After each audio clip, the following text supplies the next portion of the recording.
Hello and welcome to this video on strategy mapping, which is part of a series of Best in Show videos on dynamic performance management. My name is Cam Scully and I will be your video guide in this series. Dynamic performance management is a simple and cost-effective approach to getting people and processes to perform where it counts the most. This is critical in achieving objectives, both financial and non-financial. This video, which is part one of two parts, will focus on the concept of strategy mapping. The three areas we will cover in this video are what strategy mapping is, why an organization would adopt it, and how an organization might go about implementing it. Part 1, which is this video, will cover the first two areas, and Part 2 will cover implementation. At this point, I want to share a couple of alarming business realities with you. First is the fact that research shows that 80% of business strategies fail in the execution stage. And second is that research indicates that more than 50% of the work done by the average employee is not tied to strategic objectives. More than half. That can't be good for performance and helps explain why so many strategies fail. So why is this? Here is what I have found to be the key reasons. The strategy isn't clear beyond the executive team. The strategy is not communicated effectively. And strategy is therefore not understood well by those charged with implementing it. If this is true, how can we expect workers to be doing the right things? Okay, now back to strategy mapping. So what is strategy mapping? In essence, strategy mapping is an exercise that results in a cause and effect illustration of the organizational strategy. That's a fairly general statement, I admit. So let's look at some characteristics of a strategy map. You know the saying, a picture is worth 1,000 words? Well, a strategy map, which is usually represented by one 8.5 by 11 page, can tell a tale that often gets lost in page after page of text. Try to picture, if you can, one of those big strategic plan documents that gets passed around a lot, but only really read by few. Mapping is characterized by a series of if-then linkages. For example, if we want these results, then we need to do X. Or, if we do this, then we should expect Y.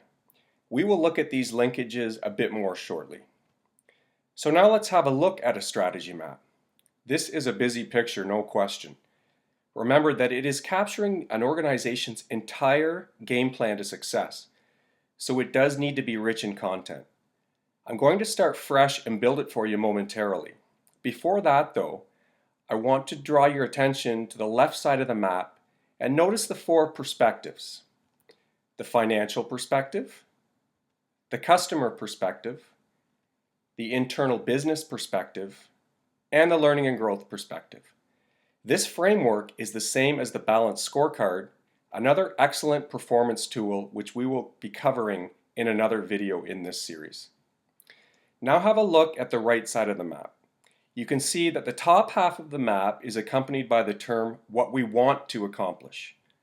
Most organizations, in fact, plan this part out well.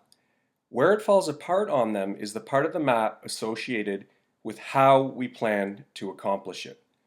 Most organizations cannot connect the dots between the financial and customer-focused strategies and the processes and tactics necessary to accomplish them.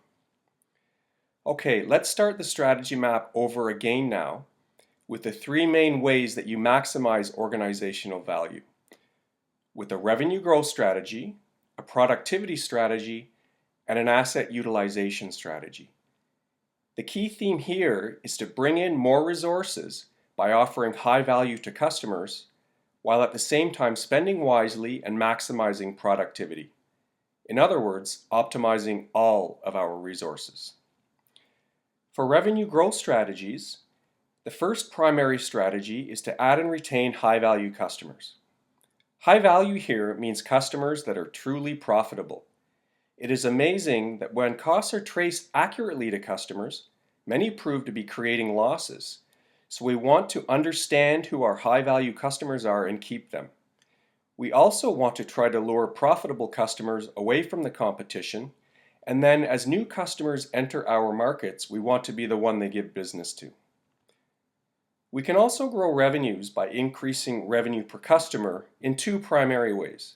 First, we can deliver new offerings that either replace or complement what we sell. And second, we can try to offer a solutions focus by bundling goods and services to maximize customer convenience.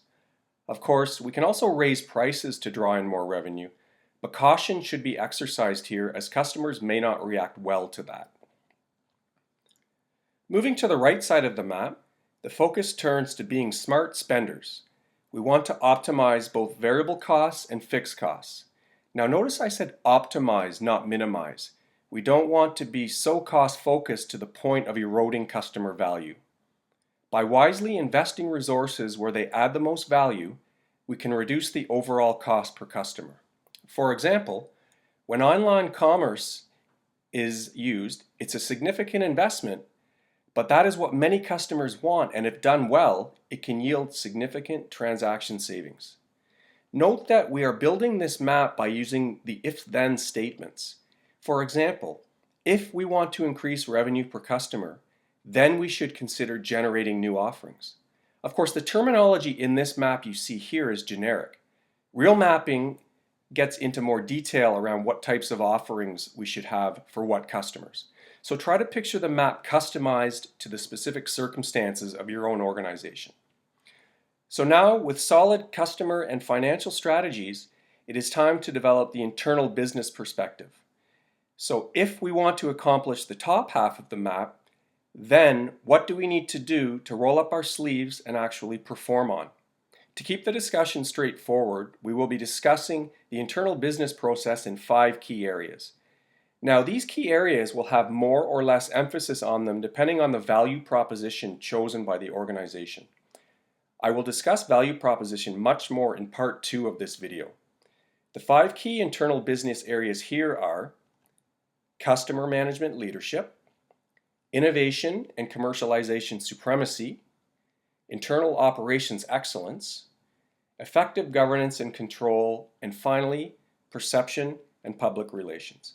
Now, these 5 areas don't capture 100% of operations for all organizations, but by and large, it covers most areas and therefore makes a good starting framework that can be adapted as necessary.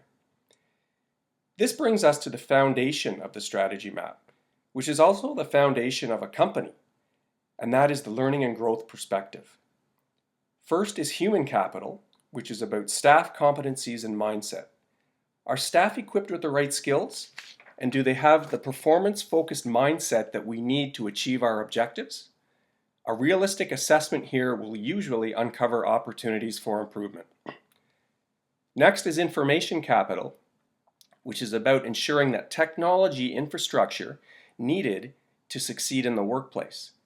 This area moves so rapidly now that it's important to keep on top of it. And finally, we want to promote a culture and climate for action. In many ways, this is a collective look at the human capital. In other words, do we as an organization have the right competencies and the common performance-based mindset that is necessary for success? Most organizations have work to do here, and that's perfectly fine. That's what this is all about, continuously improving performance. Hopefully now you are getting a sense of the power of strategy mapping. So why adopt strategy mapping? It definitely provides better clarity on strategy by cutting through the wordiness and getting down to the heart of the plan. This assists in understanding and communicating organizational strategy for people at all levels of the organization. A clear and understandable strategy that is communicated to staff is going to result in better implementation of strategy. Evidence shows that strategy map adopters perform better both operationally and financially than those who don't. They are better able to execute strategy. I hope you found this video useful. Look at strategy mapping. An effective mapping exercise can help organizations execute on its strategy, reaching higher and higher performance levels. Part 2 of this video will go over a step-by-step process for strategy mapping. Building strategy maps isn't necessarily easy. However, by breaking it down into manageable components, organizations can employ and therefore reap all the benefits of this valuable management tool. If you would like more information, don't hesitate to email me at cscully@outlook.com or to call me at 416-209-0704. Thank you for watching, and please look for the other videos that are part of this series. I wish you best success in your quest to improve and better manage performance.